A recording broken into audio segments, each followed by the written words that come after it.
بسم الله السلام عليكم ورحمة الله وبركاته marka hore waxaan idinku salaamay salaanta islaamka marka xigta halkan maanta waxaan isbarbardhig uga sameyn doonaa waxyaabo fara badan oo ay shakhsi ahaan u leeyihiin boqoradii dalka Ingiriiska ee geeriyootay iyo waliba dhaxal sugaha boqortooyada Sacuudi Carabiya kaasi oo lagu magacaabo Mohammed bin Salman wareega koowaad guriyaha haddaba inta aan muuqaalka u guda galin fadlan waxaan ka codsanayaa marka hore inaad muuqaalka like saarto anigu waa Burhan Ali halkan waa Burhan Janaal ugu horeyntii waxaan ku bilaabaynaa boqorada dalka Ingiriiska ee dhawaan geeriyootay Queen Elizabeth II waxa ay ku nooleed laba qasri oo kamid ah kuwa ugu waaweyn caalamkan oo qof bilaadan uu ku nool yahay midka koowaad waxa lagu magacaabaa Sandringham Mansion lacagta qasrigan waxa lagu qiyaasay in ay tahay 65 milyan oo dollarka Mareykanka sidoo kale qasrigan waxyaabo taariikhi ah oo waliba boqortooyooyinkii hore ay lahaayeen ayaa gudihiisa ku xardhan qasriga dhismihiisa markii aad muuqaal ahaan u daawatid waxyaabaha taariikhda ah ee ku xusan aqligaaga diidaya qasrigan waxa ka shaqeeya 7 beer oo uu leeyahay dhowr boqol oo shaqaale ah kuwaasi oo ku takhasusay kaliya in ay dhirta ilaaliyaan ama daaweeyaan waxyaabaha kale ee cajiibka ah ee qasrigan uu leeyahay waxa kamid ah 779 qol oo jiif uu leeyahay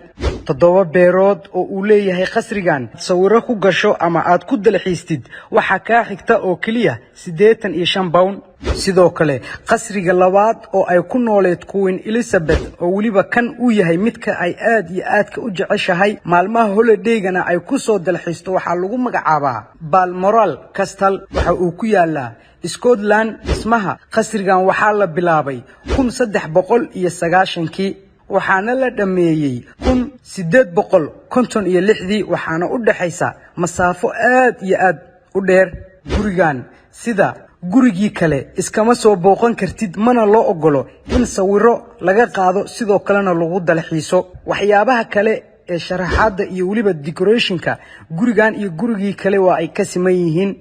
waxa dhex yaala sawiro taariikhi ah waxa yaala dahab fara badan oo lagu xardhay seefo waxa yaala wixii adigu maal iyo waliba dhaqaale oo ay lahayd boqorada xusuus awooyaasha sawiradeedii taariikhdii Ingiriiska wixii oo dhan yaala laakiin gurigan guriga kale wuxuu dhaamaa ama uu uga qatarsan yahay in ayada ay aad iyo aad u jeclayd sidoo kalena dadka daawadayaasha ah ee rabo gurigan inay yimaadaan waxa ka xigta in hal habeen ay degnaadaan lacag dhan 1000 pound waxa ku yaala qasriga guriyo loogu talagalay in la kirkireeyo oo dadka shacabka ah ee soo booqda halkaasina ay degaan kaliya lacagtaadana ayaa ka xigta sidoo kale qasriga in qaybo kamid ah aad u gudubtid na lama ogola waxyaabaha qaarna markii laga kireenayo guriga ama ay dan ka gasho in aad degtid ayaa lagu sheegi doonaa waxa uu leeyahay shuruudo aad iyo aad u adag inaad iska baxdid lacag iska dhiibtidna lagama kireenayo sidoo kale qasrigan ayaa waxa la sheegay xilligii la bilaabay ilaa iyo hadda ay ku baxday lacag dhan dhismihiisa 440 milyan oo dollarka Mareykanka hadaba intaasi waxaan uga soo baxnay labadii qasri ee quruxda badnaa ay lahayd Queen Elizabeth II ee dhawaan geeriyootay hadda waxaan u soo gudbaynaa dhanka dhaxal sugaha boqortooyada Sacuudi Carabiya Mohammed bin Salman waxaan ku bilaabaynaa ninkan guri uu ku leeyahay waliba guri lama dhihi karo waa qasri kale dalka Faransiiska gaar ahaan Paris guriga magaciisa waxa la yiraahdaa Jate Louis XIV gurigana waxa la dhisay sanadku markuu uu ahaa 2008 hadaba wax yar gudihiisa aan idinku soo dalxiisiyo ama aan ogaano waxyaabaha gurigan uu ka kooban yahay guriga horta kor ahaan markii laga fiiriyo in uu guri qasri ah yahay qof walba ayaa taas u qirsan gudihiisa nalalkiisa decorationka war wax walba oo yaalo gurigan waxa ku xardhan kalarka dahabka xitaa waxyaabaha qaar waxa la sheegay in ay dahab ka samaysan yihiin tusaale hadda muuqaalkaas u jeedidoo kale habeenkii markii la gaaro leerarka xitaa guriga waa gold ama dahab iskaba dhaaf wax kale guriga waxa uu ku jiraa guryaha farakutiriska ah ee ku yaala dalka France gaar ahaan caasimadiisa Paris sidoo kale gurigan waxa uu leeyahay waxyaabo aad iyo aad u cajiib ah haddaba guriga waxyaabaha uu ka kooban yahay waxaa ka mid ah in uu leeyahay qayb shaleemo ah oo filimaanta lagu daawado. shaleemooyinkii moololku ku dhex yaalay shaleemada gurigaas ku dhex taalla waxba ma dhaanto. sidoo kale waxa uu leeyahay goobo loogu talagalay jirdhiska ama lagu almiiteeyo. banaankiisa guriga waxa uu leeyahay beer weyn oo ah mid aad iyo aad looga taxadaray dhirta iyo waliba waxyaabaha materialka lagu qurxiyay ee la dhigay. sidoo kale guriga waxyaabaha cajiibka ah ayaa waxa uu yahay fadhigiisa barandada ee ah meesha lagu nasto. darbiga ka gadaaleeya uu yahay dhalo taasi oo ay biyo ku jiraan. waxaa ka mid ah waxyaabaha dhaladaasi ku hoos jira biyaheeda malaayada adduunka ugu qaalisan kuwooda ka mid ah. sidoo kale waxaa ku jira yaxaasyo iyo waliba xayawaanada badda ku nool. gurigan dhowr qof oo caan ah ayaa timid, laakiin waxaan ka soo qaadanaynaa Kim Kardashian. sawirka hadda idin muuqdana guriga ayay ku gashay, waliba waa halka aan idin leeyahay fadhiga ee dhalada biyaha ku jirana ay gadaasheeda ka dambayso. sidoo kale gurigan waxa uu leeyahay wax loo yaqaano night club. haddii aan idin fasiro night club intiina badan waa wada garanaysaan ayaan u malaynaa. waa meel habeenkii baar ama club ah oo lagu tunto, sidoo kalena gaalada ay ku cabaan qamriga meeshaasina ay kula daansi gareeyaan ama ay kula ciyaaraan gabadhii ay wataan ama midii ay ka dhaxelaanba. warbaahintu waxa ay sheegaysaa in Mohammed bin Salman habeenkii halkaasi marka uu joogo in uu iskaga raaxaysto ama iskaga tunto. waxyaabaha cajiibka ah ee guriga yaalla waxaa ka mid ah sida hadda aad aragtaanba waa sawir sax ah oo laga soo qaaday. qayb waxa uu leeyahay store ah oo lagu keediyo qamriga loo yaqaano wine, taasi oo la khamiiriyay 1800. ogow ma aha 1900 iyo wax la mid ah, waa 1800. waxa ayna ku jirtaa wine-ta qamrada adduunka gaalada ay ugu cabida badan tahay, taasi oo uu marka uu martiqaad u yimaado oo ku soo dhaweeyo. sidoo kale waxyaabaha cajiibka ah ayaa ah gurigan marka hore saxaafadu kaliya ay sheegtay qof ka tirsan boqortooyada Sacuudiga uu gatay, laakiin waxaa guriga fashilay in uu leeyahay Mohammed bin Salman wariye dalka Turkiga gaar ahaan safaaradda Sacuudiga ay ku leedahay ay ku dhex dileen. wariyahaas waxaa lagu magacaabaa Jamal Khashoggi. dilkiisana adduunka oo dhan ayaa dibadbaxyo iskaga bilowday. gurigan xilliga la gatay waxa uu jebiyay iskoor ama waxa uu ka dhigay record adduunka oo dhan. ma jirin guri qiimaha uu ku gatay ina boqor guri la mid ah oo caalamka lagu gatay. lacagta gurigan uu ku gatay Mohammed bin Salman ayaa waxaa lagu sheegay in ay tahay 301 milyan oo dollarka Mareykanka ah. ogow waliba waa hadda xilli hore, xilligaasna adduunka oo dhan record ayuu ka dhigay. mana jirina u malaynaaba in qof isku dayaya in 301 milyan guri ku gadan lahaa xilligaas. haddaba dhanka guryaha waxaa guuleystay Mohammed bin Salman.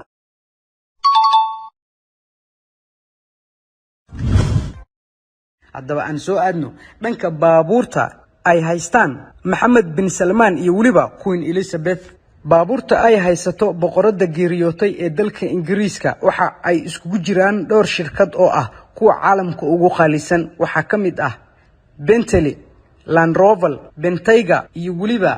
Mercedes oo ah dhammaan baabuurtoodana ay yihiin kuwa adduunka ugu qaalisan oo ay dadku madaxda isticmaalaan. gaariga Bentleyga ah ee u yaala boqoradda ayaa qiimihiisa waxaa lagu sheegay in uu yahay 400,000 oo dollarka Mareykanka. sidoo kale waxa ay haysataa Rolls Royce kaasi oo modelkiisu uu yahay mid old ah, waxaana la sameeyay ama modelkiisaba uu ahaa 1955, laakiin gaarigaas waa ay iska gatay 2008 sanadku markuu ahaa. waxa ayna ku gaday 1,39,000 oo dollarka Mareykanka.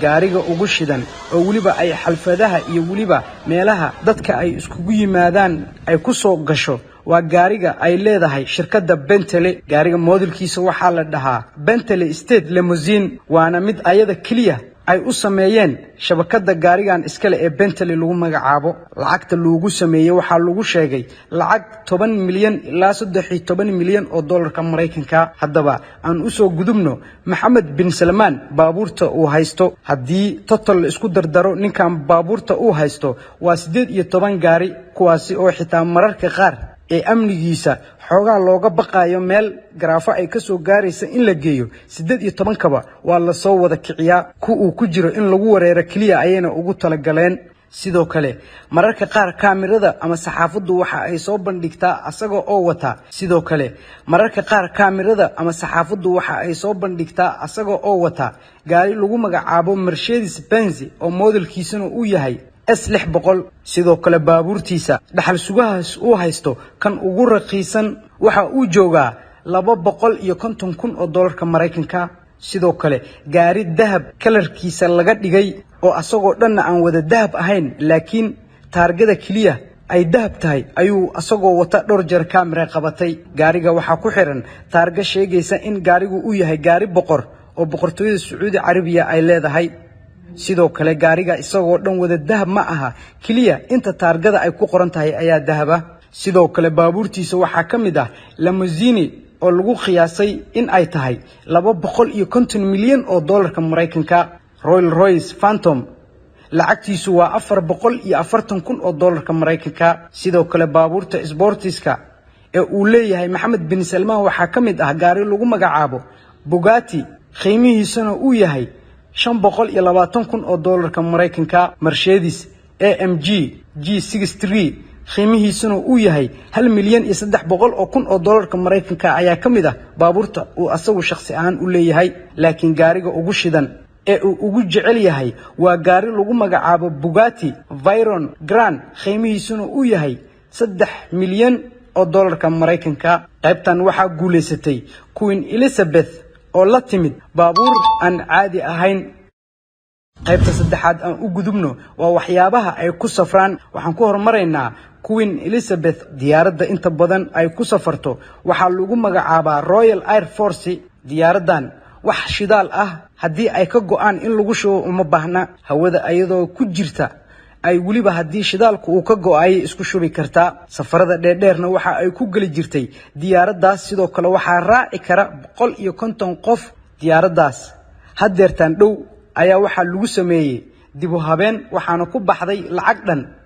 $1,200,000 Mareykanka dhanka kale waa noo suurtageli weysay in aan helno doon raaxa ah oo ay leedahay boqortooyadu Sacuudiga waxa ay uga dugan tahay iyo boqortooyinka kale lagama yaabo in waxyaabaha ay shakhsi ahaan u leeyihiin in banaanka ay soo dhigaan waana waxyaabaha lagu amaano boqoradii geeriyootay ee dalka Ingiriiska marka Queen Elizabeth intaas ayaan ayada uga soo baxaynaa dhanka waxa imaanayna Mohammed bin Salman ninkan doontiisii ugu horeysay oo uu gato oo waliba doon raaxa ah waxa lagu magacaabi jiray Pegasus 8 waxyaabaha ay leedahay doontan waxa kamid ah sidii gurigii hadda aan idinkaga soo sheekeeyo kale oo uu ku lahaa France Paris in ay doontu leedahay meel night club ah meel sportis goob lagu cibaadeysto goob lagu dubaasho sidoo kale waxay leedahay goob ay ku soo degi karaan oo kor ah 1 ilaa 2 helicopter waxa ay doontu leedahay qayb yar oo caafimaadkiisa lagu la tacaali karo doonta waxa saaran dhaqaatiir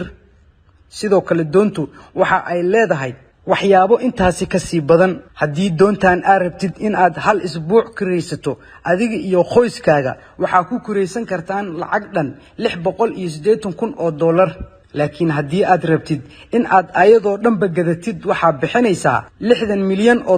Mareykanka hadda waxa uu gatay doon cusub taasi oo lagu magacaabo Sarin Diantan